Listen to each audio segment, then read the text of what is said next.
Welcome to our deep dive into the changes coming to Saudi labor law in February 2025. I think everyone agrees these are some pretty big changes.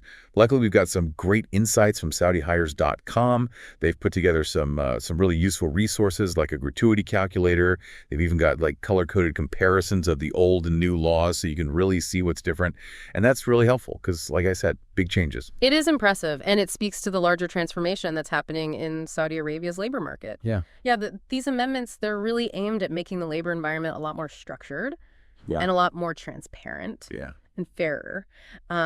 So, good news for everybody involved. Okay, so let's jump right in.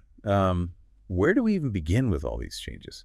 I mean, Saudization is always a hot topic, and Article 35 is where we see some really interesting developments. Right, Saudization. So it's about making sure more Saudis are employed. Yeah. But it's not just about hitting quotas anymore, is it? Exactly. So in the past, if employers didn't meet those Saudization targets, their work permits could be at risk. Now it's about complying with all the bylaws. So if a company's not doing things by the book, they could face some serious consequences. So the stakes are higher for employers now. Yeah. But what happens to the employees if their company messes up and their permits aren't renewed? Well, this is where it gets interesting. There's a new provision in the law that allows those employees to actually transfer to a different employer. They don't need permission from the employer who violated the rules. Wow, that's a game changer. Yeah, it's a big step towards protecting employees. So it sounds like there's a real emphasis on protecting employee rights in these amendments. Absolutely. And speaking of employee rights, Article 37 deals with contract durations for non-Saudis. And there are some really important updates there as well. Oh, contracts. Always a bit of a headache. Yeah. What should people be looking out for? Clarity is key. So previously, if your contract didn't state a duration, it was assumed to be for the length of your work permit. Now it defaults to 1 year, and it renews automatically for another year unless it says otherwise. Well, imagine you think you have a 2-year contract, but it's not written down anywhere.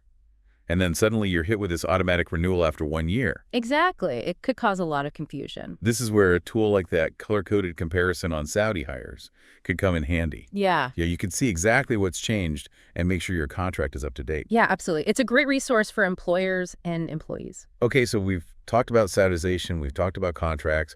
What else is new? Well, Article 39 is causing quite a stir. Basically, it cracks down on working for another employer, or even working for yourself without authorization. So no more side hustles. It's going to be a lot harder to operate outside the official channels. They're coordinating enforcement between different ministries. I wonder if this will stifle entrepreneurship, or if it'll create a more level playing field for businesses. It's a tricky balance. Yeah, it is. And this brings us to training and development. Articles 42 and 43 focus on formalizing the process for employers. Training programs. Okay, tell me more. What's changing? Well, previously, there wasn't a strong emphasis on formalized training. Now, every employer will need to have a structured training policy in place for their Saudi workforce, no matter how big the company is. So no more of that casual learn-as-you-go approach. Right. It'll be interesting to see how employers adapt. It's a big investment in the Saudi workforce. Yeah, it sounds like another example of these amendments pushing for higher standards across the board. Exactly. And that leads us to Articles 51 and 52, all about getting those contract details right. I'm all ears, especially if SaudiHires has more tools to help us with this. They do. Actually, Article 52 mentions that the ministry will be releasing model forms tailored to different situations, which will be a great resource for employers. But first, let's talk about Article 51, contract attestation. Contract attestation, that sounds important. It is. It's about adding legal weight to your contracts by getting them officially recognized. This can help prevent disputes down the line. So it's like an extra layer of security. Yeah. To make sure everything's legitimate. Exactly. These articles might seem like small details, but they're all about bringing more transparency to the employment process. It's all starting to make sense. So what's next? Well, let's talk about probation periods. That's something that affects a lot of people starting new jobs, and Article 53 has some updates there. Ah, the probation period. Always a bit nerve-wracking. Oh. So what's changing? It's actually getting simpler. The maximum probation period is now 180 days for everyone, no matter what the job is. So no more extended probation periods beyond that. That's right. It makes things a lot clearer for both the employee and the employer. Okay, but what about things like holidays or sick leave? Are they included in those 180 days? Yes. That's a great question. And it's something both employers and employees need to be aware of. We're still waiting on specific regulations regarding leave exclusions during probation, so it's essential to have those details clarified in the contract, just to avoid any confusion. It's all about clear communication and setting expectations up front. Speaking of employer responsibilities, Article 61 seems to be adding a few more to the list. You're right. This article reinforces the need for equal opportunities, and it adds requirements for employers to provide suitable housing for their workers, or a housing allowance if suitable housing isn't available. The same goes for transportation. They need to provide transport or a transport allowance. So it sounds like these amendments are really raising the bar for employers in terms of providing for their workforce. It's interesting to see these changes happening alongside all the efforts to attract international talent. It's all part of creating a more attractive and competitive labor market in Saudi Arabia. Now let's move on to Article 72, which focuses on making sure employees understand their rights, especially when it comes to appealing penalties. So if an employee feels they've been unfairly penalized, this is what they need to pay attention to. Exactly. This article lays out a much clearer process for appealing penalties. There's a specific timeline for submitting an objection, and the authorities have to respond within a set time frame. Sounds like things are getting much more transparent and efficient. Absolutely. It's about ensuring fairness on both sides. This is great information for anyone working in Saudi Arabia. Knowing your rights is so important. So what else do we need to know? Well, let's talk about ending employment contracts. Not something anyone really likes to think about, but it's important to understand the rules. Articles 74 and 75 deal with terminations, particularly for those with indefinite contracts. Okay, so contracts without a fixed end date. What are the key changes there? Article 74 outlines all the valid grounds for termination. Things like mutual agreement, expiry of a fixed-term contract, force majeure, closure of the establishment, and a few others. They've also added a new ground for termination: bankruptcy proceedings. So if a company goes bankrupt, the employee's contracts can be terminated. That's correct. But of course, there are legal processes that need to be followed to ensure everything is handled fairly and employees are protected. That makes sense. What about Article 75? That one deals with notice periods for those indefinite contracts. And this is where things get a little different. The notice period for employees who want to resign has been shortened to 30 days, no matter how they're paid. But employers still have to give 60 days notice if they're terminating someone's contract. So there's a bit of an imbalance there. Shorter notice for employees to leave, but longer notice for employers to let someone go. What's the thinking behind that? It's an interesting development, but there's more to it. There's a brand new article, Article 79, which outlines a very specific resignation process. It's designed to make things more structured and transparent. Okay, tell me more about this new process. So when an employee submits their resignation, the employer has 30 days to respond. If they don't respond within those 30 days, the resignation is automatically accepted. Wow, that's a big change. It is, but the employer can postpone acceptance if they have a valid reason related to work.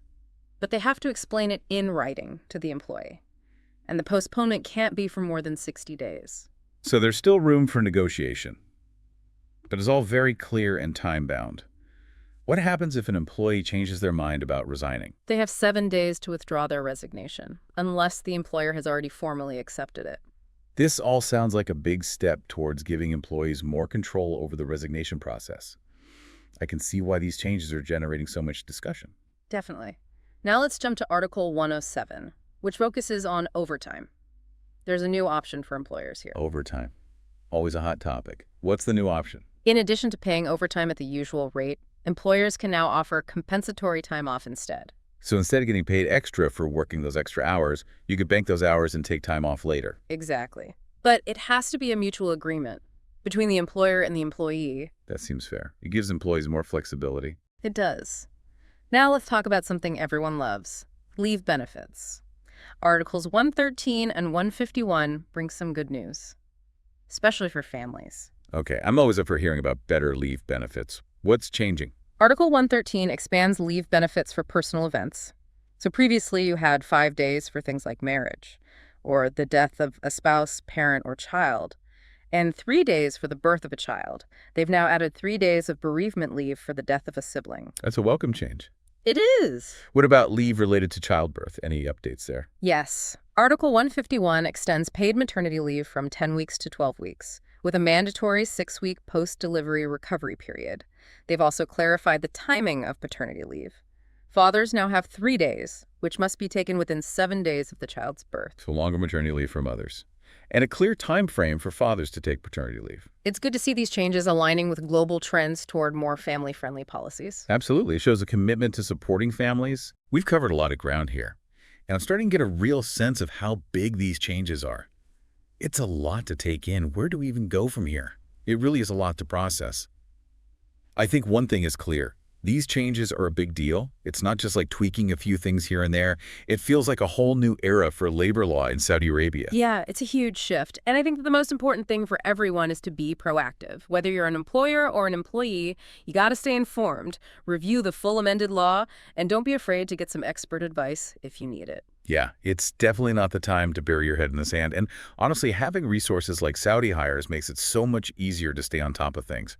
I mean, they have the full text of the law, both in English and Arabic, and those color-coded comparisons we talked about. Plus, they even have specific FAQs for candidates and employers. It really is a fantastic resource. It shows how much effort is being made to make these changes accessible and understandable. Yeah, I'm impressed by their commitment to providing all these free tools and information. It's a huge help for anyone who's dealing with the Saudi labor market.